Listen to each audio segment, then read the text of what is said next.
Okay, peeps, we are back in action. Back in action. Back in action. Okay? It's the big week. It is the big week. I got a lot of videos. I'll show you guys after the I think I'm going to take it off actually. But I did want to wear it. I did want to have a couple moments with it on. Have a couple moments with the hat. No, guys, we are and you got the shirt too.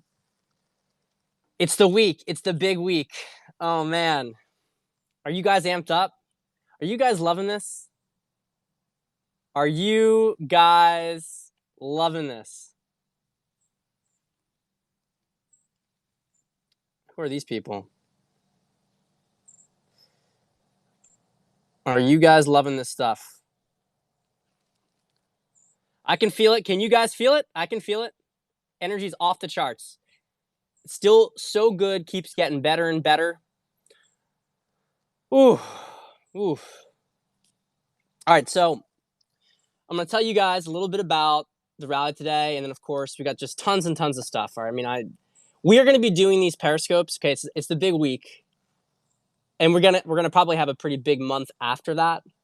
But certainly for this week through the election, we're probably going to be doing these every 2 to 3 days. Okay, so expect the next one Wednesday, Thursday, and then we'll probably have another one before that, and then probably another one on election night.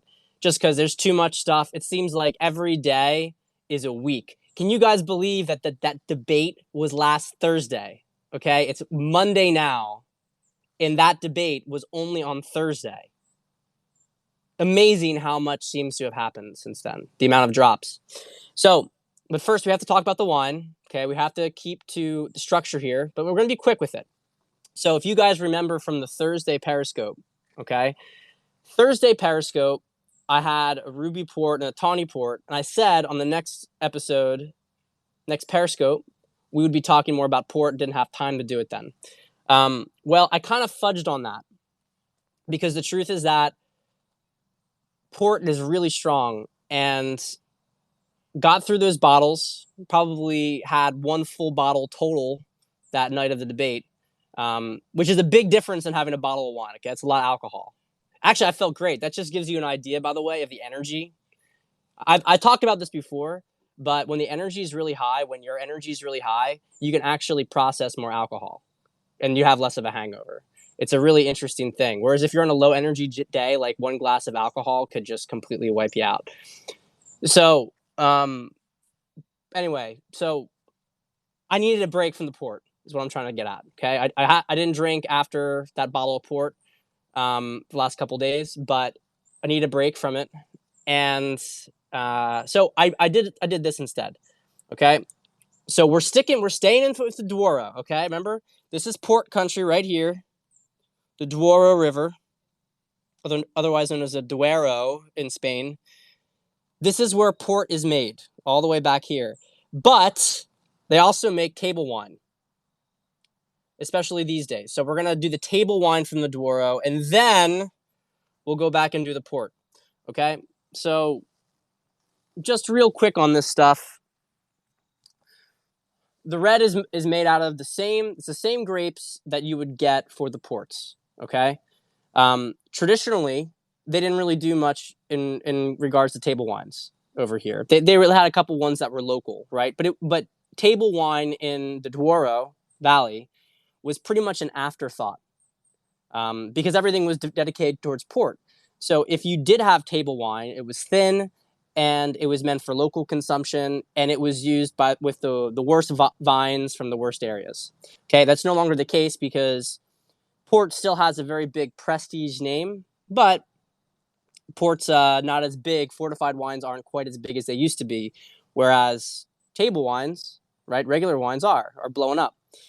So especially table wines from Portugal. So Douro wanted to get on the action. So we have a red Douro and a white Douro from the same estate, different years. So let's go and try them. I don't expect, guys, to be honest, I don't expect anything too crazy here. the way, look at this. Just enjoying this beautiful fall.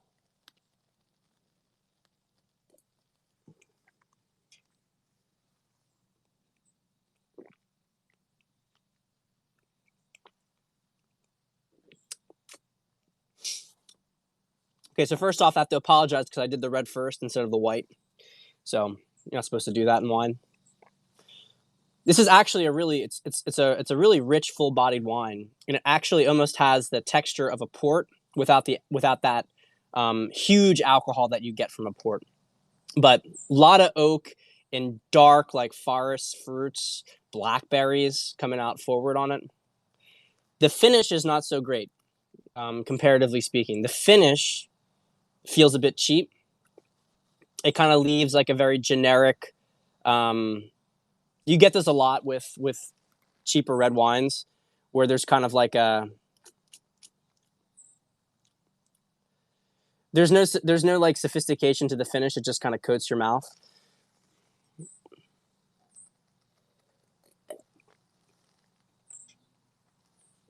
Front end is excellent. Front end is excellent.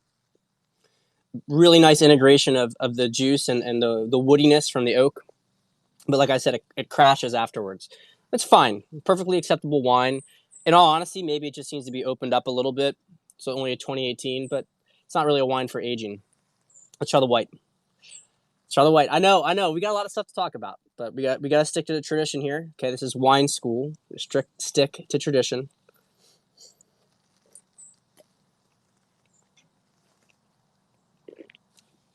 I'm actually happy I did it in this order because the white is very, very, it's almost a little thinner. It's very refreshing, very, very refreshing. And it's almost like a palate cleanser for that kind of heavy, in my perspective, not awesome. It's not bad, but not awesome finish that the red has. The white is crisp and clean, and it's not too alcoholic. It's not too much alcoholic. Okay, so we'll do port next time. All right. I'll answer a couple of your questions, guys. I'll answer a couple of these questions. Let me just get this my note sheet up. All right. How much to read into the energy for the enthusiasm of crowds? Okay. How much? That's the first question we got here. All right. So here's the thing when it comes to energy. And I want to emphasize some of the lag time stuff. So energy is very much a higher dimensional kind of thing, and indicates trends. It indicates probability of outcome.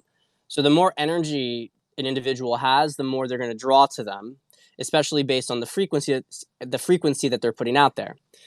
So an energy, like high energy individual, can make a very, very big impact on the psyche of a lot of other people. Even if they don't necessarily succeed in breaking through programming and conditioning, they will change a lot of how people perceive things. A great example, they'll change how people perceive things. But when paired with a good operation, a good strategic operation to deal with psychological operations from the enemy, you can actually create quite a big shift in the popular consciousness. And Trump has had the ability to do that. So while you'll have other figures which might be pretty good rabble rousers and can get people to talk about something, right? Trump, and I have to tell you guys this is like a little aside. Trump actually glows. Okay? Trump actually glows when you see him. When I walked into the stadium and I saw him up there at the podium, I was actually like blown away because you don't know what you're seeing on TV. You don't know how much of it's lighting and whatever. This is like a dark, rainy Pennsylvania day. Okay? It was raining, clouds were out everywhere. It was not, it was not like the sun was shining on him. But he was a couple of like lumens, as you might say, brighter than everybody else, which is a really huge thing if you're into like energy and you're into that kind of stuff. To actually see people appear as brighter, it's really nuts. Yeah, so Bob, you saw it too. It's like I haven't seen anything like it. And if you I don't want to like, some people might get offended, but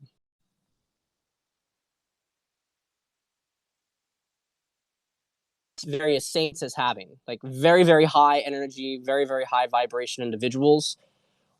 They're brighter. Okay, they give off more light. And so you perceive them as being lighter. Okay, so how much does this energy matter in the grand scheme of things? It matters a huge amount. It matters a huge amount. People are not getting out, like, for the other side. Like, the left is not getting people out in any stretch of the imagination close to what they need. It's not even close, okay? I was an Obama fanboy, all right? I volunteered for Obama. I mean, wasn't really enthusiastic about him in 2012, but in 2008, I was a big fanboy. And I mean, people may not, yeah, now it's changed quite a bit. But I'm bringing this up to make a point that when you're drawing that much enthusiasm, it spreads, okay? It affects people. And if you have at least some degree of infrastructure in place to be able to capitalize on that, you'll win elections, okay? Energy is just massive. It's just absolutely massive. In battles, for instance, let's just talk about like a physical battle. Groups that have much, much more numbers, if they're opposed by a group that has smaller numbers but a lot of energy and enthusiasm, that group wins. Okay, so because the energy affects the three-dimensional realm, capitalizing on it's relevant. Yeah, you have to have some physical means or psychological means of capitalizing on that energy, 100%. But Trump has all that stuff. Biden has the opposite. He has the inverse. There has not been a single person in the history of politics since maybe Millard Fillmore, like in the 1840s. There's just nobody who has lower energy than Joe Biden.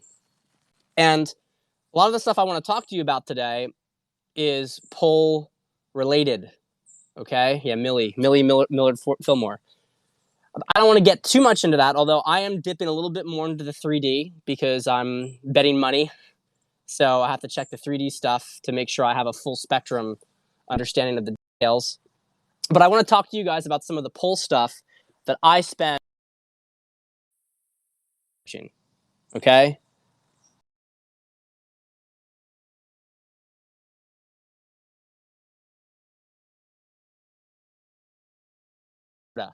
All right? There is a requirement Democrats have. I might be butchering some details here, okay? But I'm giving you guys the general picture. In order for the Democrats to be able to, because Republicans vote much more on election day than Democrats.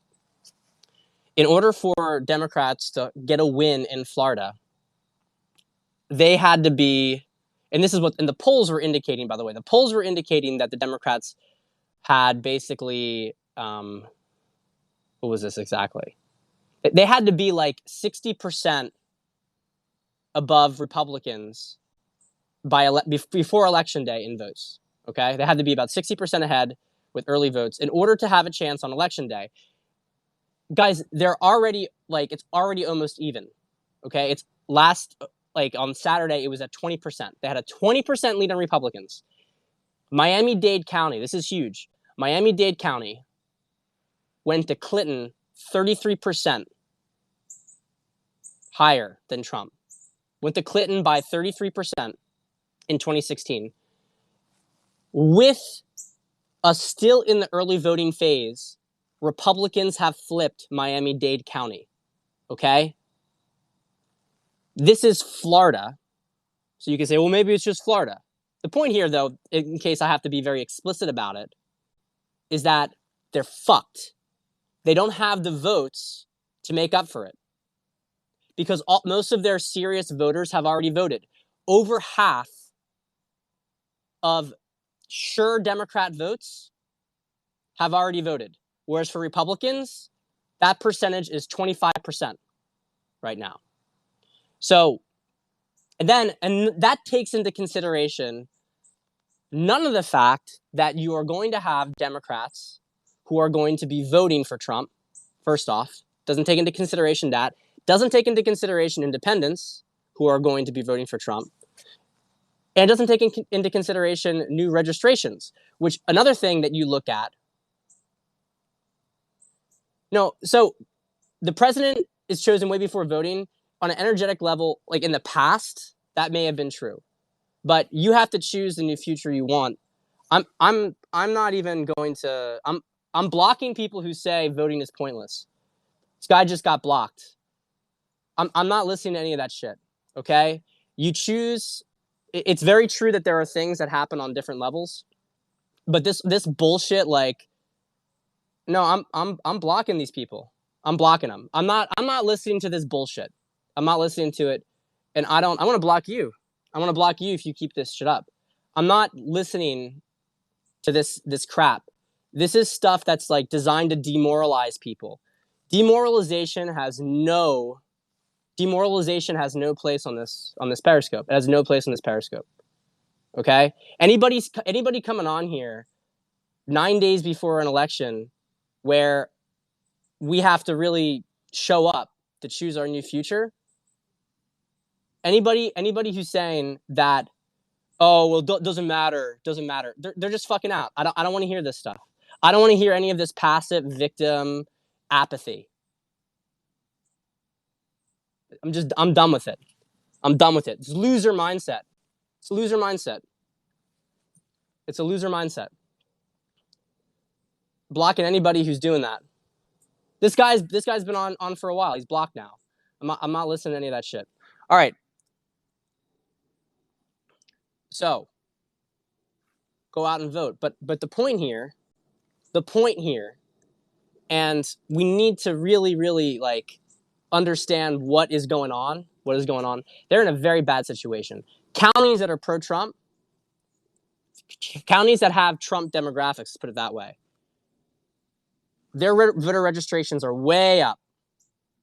Whereas counties that are Biden demographics are going down. Less people have either left registration or they have very, very few, re-registrations. Okay. So the metrics are all against it if you want to get granular. Now you could look at the polls themselves, which are it's just complete garbage. Another example, let's talk about Wisconsin. Okay. You go to Wisconsin and you have within Wisconsin, one of the really, really big areas that they need to win the election was Madison, right? Madison, Wisconsin area. It's a really big shit lib central. Okay. In Madison, Wisconsin, they already don't have the votes to win. Their votes have already gone in. Okay. If you look at the totals, and there's people who have gone through it county by county, and they've seen, okay, this is how many people voted for Clinton, which, by the way, was a much stronger candidate than Biden. And Trump had a lot less proof on his hands. They don't have the numbers to flip it. They have already exhausted, and this is from their own metrics, that they needed this many people to vote early because they knew their people are going to vote early. And the ones who haven't voted, as this week continues to develop, how many do you think are going to be actually going out there? Less and less are going to be going out there. Whereas Trump supporters, 10,000 people today out in the rain, standing out in the rain. 10,000 people out in the rain today waiting for Trump. You think they're not going to show up to work? The vote? You think they're not going to show up to vote? Biden gets more Trump trolls in person. And this isn't stuff that's being organized, guys. It's one thing to say the rally. Okay, Trump people want to see Trump. He's a famous celebrity. That was not a good argument, but you could maybe say it in 2016. You could maybe make the point. In 2020, Trump supporters just like independently organize, hundreds of them show up to do like flash mobs places. Or they'll go to a Biden rally and they'll just honk their horns and yell shit at him the entire time. Whereas Biden has I have never seen an image or recording of there being more than 100 people at any of these rallies. I think that it was considered to be a pretty big day when Kamala Harris got 84 people. Biden usually brings in 20. It's pretty awful. And he's called a little in the campaign. The next 9 days, he's not doing anything. Okay? The next 9 days, he's not doing anything. why would he be doing nothing?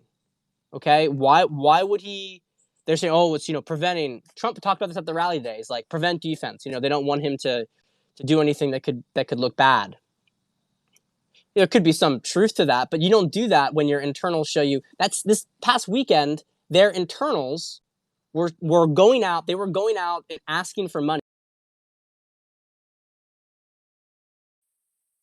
Sorry, if they lose one of those states, they lose that.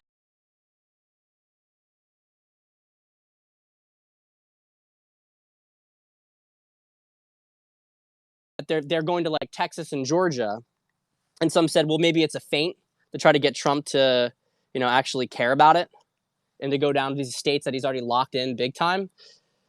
But I think a more realistic point is that they're trying to save House seats. That probably makes more sense. They know they've lost, guys. They know it's on that laptop. They know it's all coming out.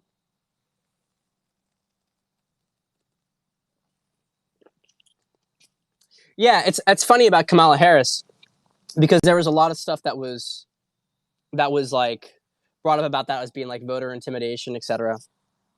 But I want you guys to go out and vote. Again, no complacency, no apathy here. But I also want you guys, I saw that too. She didn't know what city she was in. But I also want you guys to know that this is a very, very different election. Okay. This is 2016. I mean, it was such a serious fight. It was such a serious fight. And all you had was faith. All you had was faith against like insurmountable propaganda that you were just beginning to be like, well, I don't think that they're true, but you had no proof. You had to jump out on the limb and say, I'm going to trust it anyway. 2016 was a massive, massive test of faith. Okay. 2020 should not be. 2020 should not be a test of faith for you guys. And so I don't know about you, but I have tons of people, especially in my parents' orbit. They're always like, what is Patrick thinking? What is Patrick thinking? Right? You should watch my Periscope. But in all honesty, you guys have the same people in your circle, and you guys need to spread this positive message. You need to spread the reassurance. Okay? Because this is like, they are terrified right now. They know they're losing. They know they're losing. They know they don't have a chance. They know that Trump's got the goods on them. Trump said today, he said, I'm paraphrasing, of course, I like Barr and Durham, like very nice guys. And we're going to we'll see after the election. It's like after the election, we'll wait until after the election to deal with it. So they're talking about like, he's fully acknowledging that we're going towards arrests. He's held the sword of Damocles over their neck for the last 4 years. But he had to bring most of the American people up to speed. And now they're in controlled demolition. Okay, it's a controlled demolition. People want the building blown up, but then if you just blow up a building, the building falls over some other place, it knocks over another building, it causes chaos. You have to do a controlled demolition, which requires precise setting of charges. Trump is going to win, no question. Trump's going to win. Right now, I have Trump at 326 electoral votes confirmed, pretty much. I'm going to say pretty much confirmed. I'm going to say high likelihood, okay? High likelihood of 326 minimum, okay? He's going to win every state he won in 2016, including New Hampshire, which he did win and was stolen from him, but whatever. So all the 2016 states, plus New Hampshire, plus Minnesota, and plus Nevada. Nevada's going to be tricky because there's a lot of fraud there. There's a lot of fraud and there's a lot of rules in the books that make it difficult. But I really think that the fraud thing is being taken care of. Like they're trying this in Philadelphia. It's not going to work. It's not going to work to steal PA because Trump is completely on top of it. Florida's a lock, guys, at this point. I was talking earlier on here. Florida's taken care of, okay? And remember, as Florida goes, Florida is a bellwether of the nation, particularly states like Michigan And remember, we only need to get you get North Carolina, Arizona, Florida, and then one upper Midwestern state / Pennsylvania, and you got the election. You don't even need anything else. But he's going to get 326. And if things really boom this week, if we get some serious drops that like causes, I mean, we have Pelosi's son apparently on the laptop. When this stuff blows up, if it blows up this week, we may see bigger than that. But I have 326 in a popular vote win, no question. 326 in a popular vote win. Because, and he's going to take the House and the Senate. Because, okay, he's probably not going to win New Jersey. He's, not going to win New York or California. Again, absent some ridiculous booms that come this past week, which anything is fucking possible at this point, guys. I don't think we should just rule things out at this point in our time seeing what we've seen. But let's just like assume it's the consistent level we have right now, 326 in popular vote. Because even though he's not going to win these states like Jersey, New York, California, the enthusiasm level for Trump supporters is so high here. And the complacency level for middle people, right? Of course, the radicals the diehards are going to vote for Bernie. There's Bernie signs all over. In my shitlib town, they're all over. But what you're going to see happen is that the amount of people who support Trump who are going to vote is going to create massive, massive down ballot swings for House races. Okay, people always forget about this. They say it doesn't matter if I vote, I'm in a red state. Okay, sorry, but the overall enthusiasm that you have in any state draws up votes for downstream ballots, which was one of the big issues in 2018, right? Not taking into consideration fraud and not taking into consideration the fact that a lot of Republicans were retiring, but not taking into consideration the really, really big thing, which is that there was no Trump energy. Okay, people don't come out and vote for him. If he's on the ballot, people didn't come out to vote. And we don't right now, it's changing little by little, but we don't have a Republican Party right now that demands the enthusiasm of Trump in the sense that we really feel like they have our backs. A cast of a vote, a spell? Yes, it is actually. I'm actually really happy that you brought that up. I'm really happy. This is a really great question. Another reason why people who say, don't vote, no, voting's stupid, they haven't figured out. That's like, yeah, deny your own energy, deny your own potential. You are casting a spell when you vote, in a certain sense. It's a low-level spell. There are more ones that are grounded more in occult practice that will conjure more energy. But this is one of the big things. You check a box when you say, I consent to things that tech puts out there. Okay? That's also creating an energetic wave. So there's the 3D manifestation of voting, and you can say it doesn't matter because of fraud, but then there's the energetic aspect of voting and what it says when you show up and do it. And when you go out and do it with enthusiasm, it sends out a different level of energetic wave. And all this stuff compounds over time. It makes a big impact. Okay? I guarantee you that people in my life would not have changed their views. And I'm not even arguing with them. But they wouldn't have changed it if my energy had not been such being a supporter. Okay? Because people are drawn to the energy. And that's the thing. And before we get into some detailed stuff here, I want to really emphasize it. There are people who are extremely neurotic and damaged. There's still people who are, propagandized, etc. But there's a level of anxiety and neurosis that the average Biden supporter has that the average Trump supporter does not.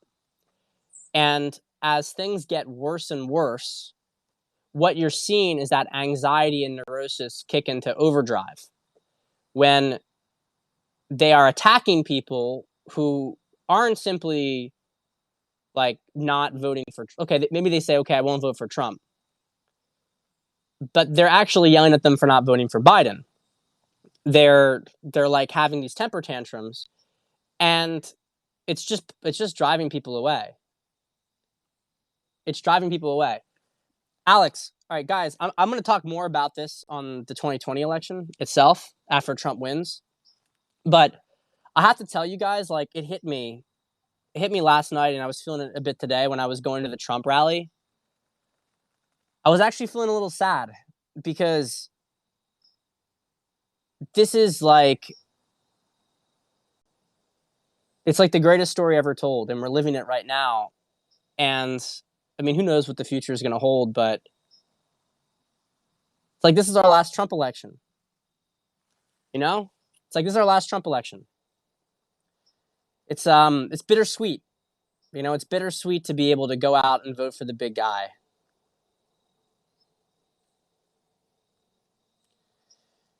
You know, I know it's like different generations of Trumps maybe come, but I mean, this is just there's just nothing like today, guys. There's nothing like it. There's nothing like it.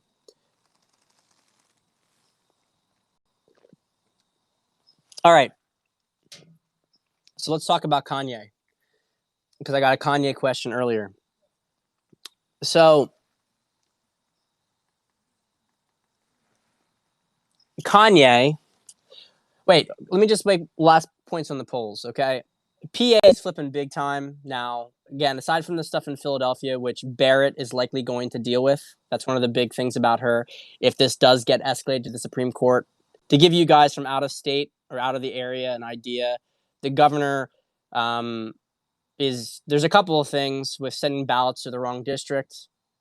And then you have in Philadelphia, you have that they were basically saying that we couldn't have poll watchers watch what they were doing, okay, and that they could count votes from 3 days after the election, even if there was no postmarks. And that got appealed, and the initial that got challenged. The initial challenge got lost. It got reappealed. It's kind of won the first court battle now. But if that goes to the Supreme Court, we're going to have Barrett. We don't have to worry about John Roberts anymore. It'll be a 5-4 at least win, and that'll be taken care of. So again, I want you like her nomination was very important. I mentioned before she's not my favorite. I don't have anything against her. She's not my favorite, right? She's supremely qualified for it. Very important that she's going to be there. She's going to be a great justice. Um, so they're not going to win PA, especially after the fracking comments. I mean, guys who are not from the area don't realize how much PA is big with fracking. It's just absolutely huge.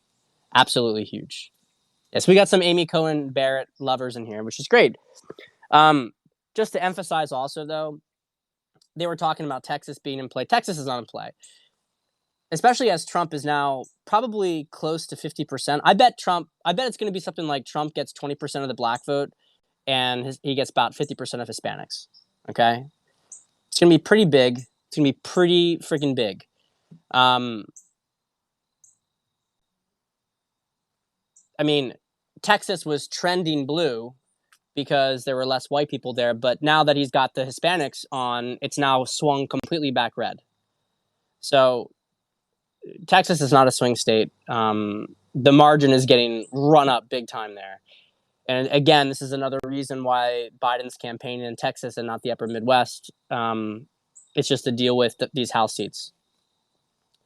There's probably some fraud all over the place, but I do think we're dealing with that. So, okay. So let me see. Is there anything else I want to talk about with polling? North Carolina also looks like pretty much a lock now. They're way behind on the number of voters they need for Election Day. I don't know if we're going to know on election night. We're not going to know every state, that's for sure. It wouldn't surprise me if it takes some states a week for us to deal with fraud and irregularities.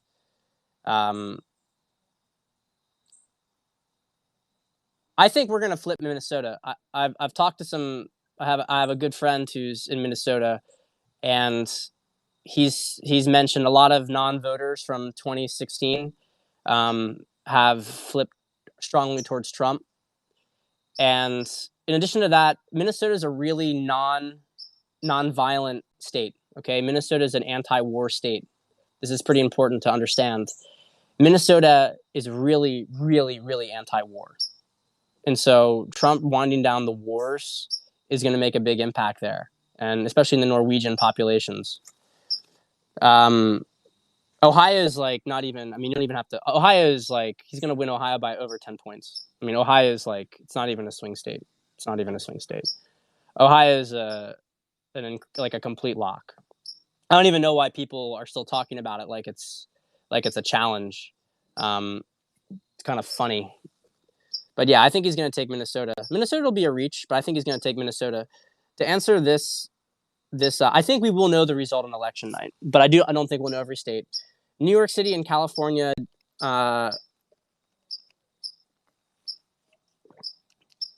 So Alex, we got some non-Americans here. We always have to remember every state.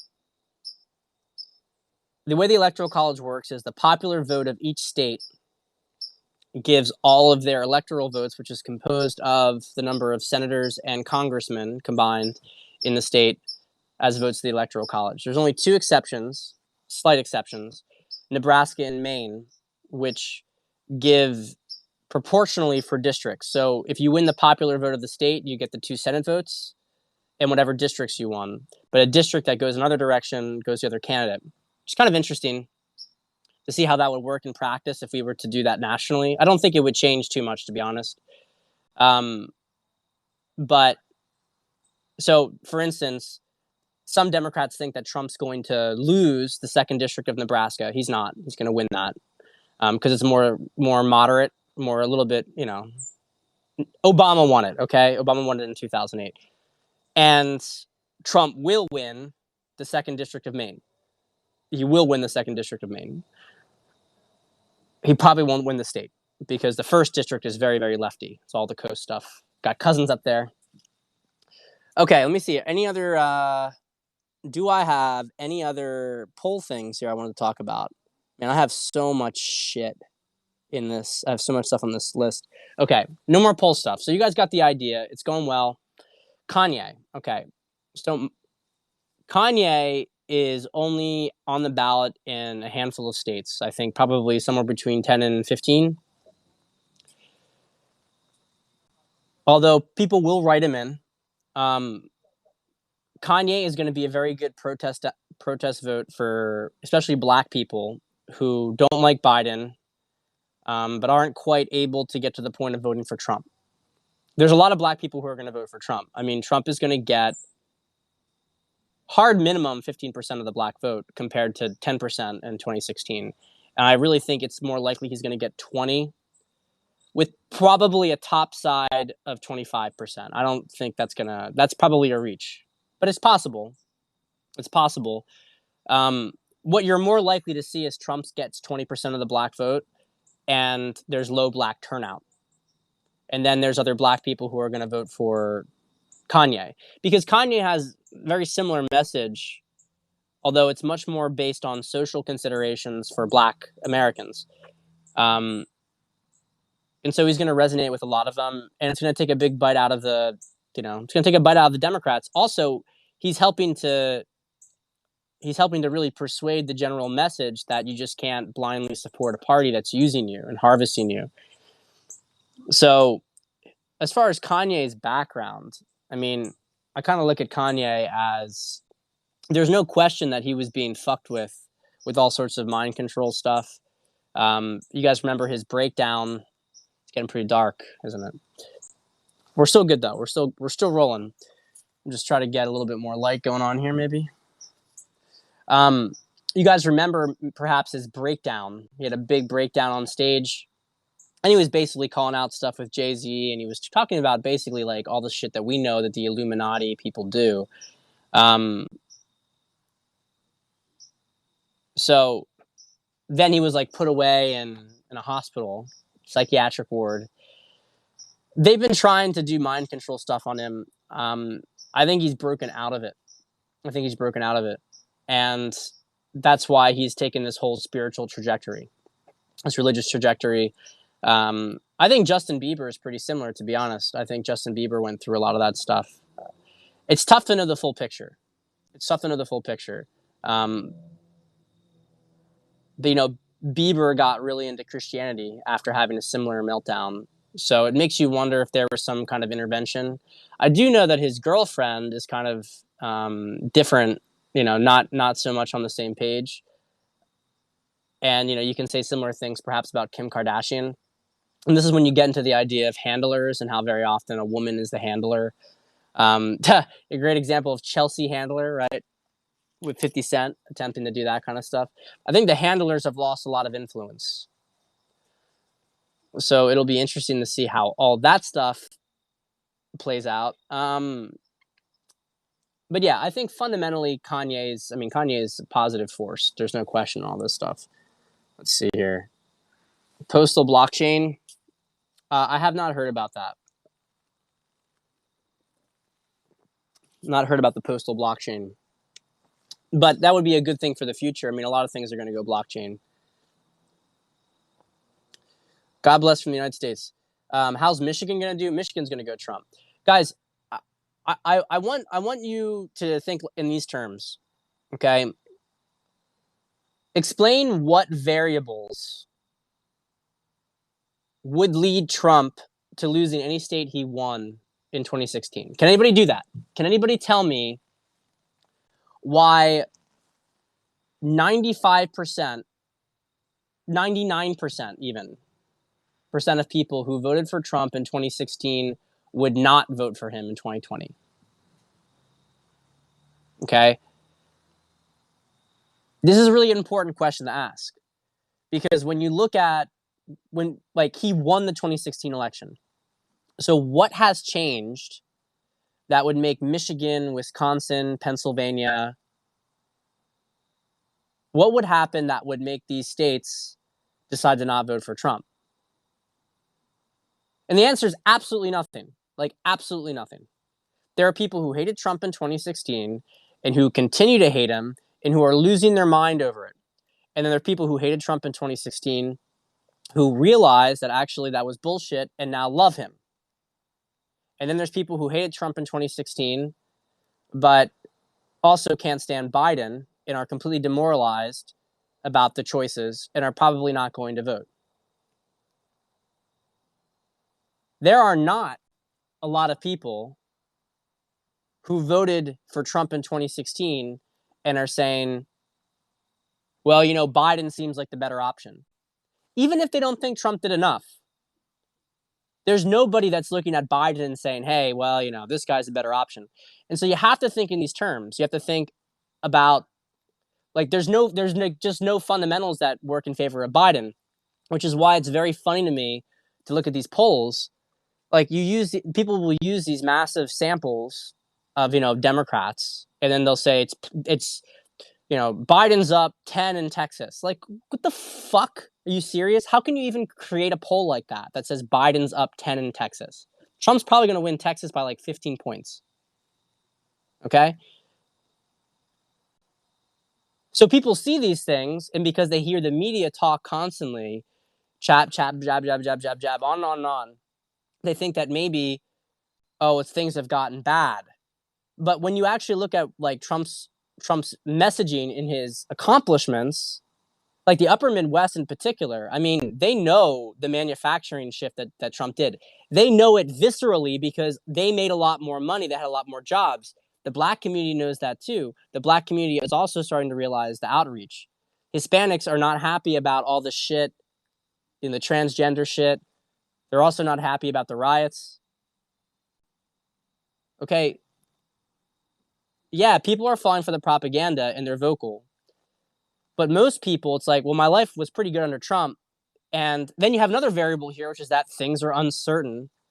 And are you going to vote for the person who looks old, is afraid, or are you going to vote for the person who has energy and is optimistic during a time of change, especially somebody who you don't know and you don't know if you can trust versus somebody who you at least know who he is? There's a lot of people who don't like Trump's personality. They don't get it. It's fine. They don't get it. They don't like his Trump personality, but they're still voting for him. They're still voting for him. And, it's the last thing I want to talk about here before I got to sign off for dinner. You have a bunch of wingnats and retards. You have people like Nick Fuentes, who, I really think he could have been something. Nick Fuentes could have been something, although maybe the truth was that he was a Chinese agent because Loki figured out some stuff about this with his father being connected to all sorts of Chinese business deals. But you have these dumb wignats who kept saying that, Trump needs to stop talking to like minorities, needs to focus on white people. Trump doesn't care about white people. Those are bullshit. It's so I mean, first off, it was just like, yeah, let's pander to you retards, and yeah, we'll see the vote totals increase because white people love to be talked to like they're the only ethnic group in America, which is not true in America.